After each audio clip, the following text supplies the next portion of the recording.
Mr. Speaker, I want to thank my colleagues, Chairman Goodlatte, Ranking Member Conyers, and my friend from Georgia for their support of this important legislation.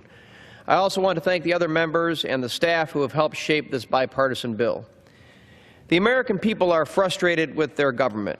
While families are working hard, paying their taxes, and doing their best to keep the American dream alive, Washington decides to spend money it doesn't have on problems it shouldn't solve. Suffice to say, both parties have proven to be bad stewards of our nation's finances. Many of us were disappointed to see $700 billion in taxpayer money spent on bailing out failed financial institutions in 2008.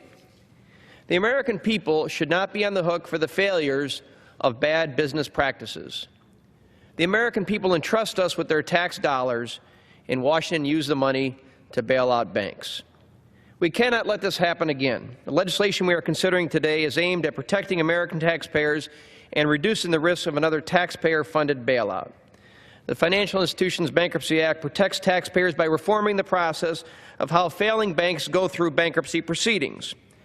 We have incorporated the recommendations of hearing witnesses, regulators, and experts from 4 Judiciary Committee hearings over the past 2 years. This effort is truly the product of bipartisan work and compromise. Under this bill, the process will be handled by an experienced judge, a judge who knows how to handle complex reorganization of financial institutions, and will also result in a transparent judicial process instead of a group of bank CEOs and regulators meeting in a back room to decide how to save a failing bank. It will ensure that shareholders and creditors are at risk when a financial institution fails, not the American taxpayer. Further, decades of case law and precedent will ensure a fair result.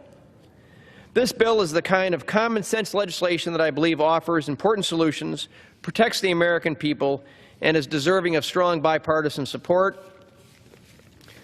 I urge colleagues to support this effort. Let's pass this bill and move it to the Senate for consideration. Thank you, and I yield back the balance of my time.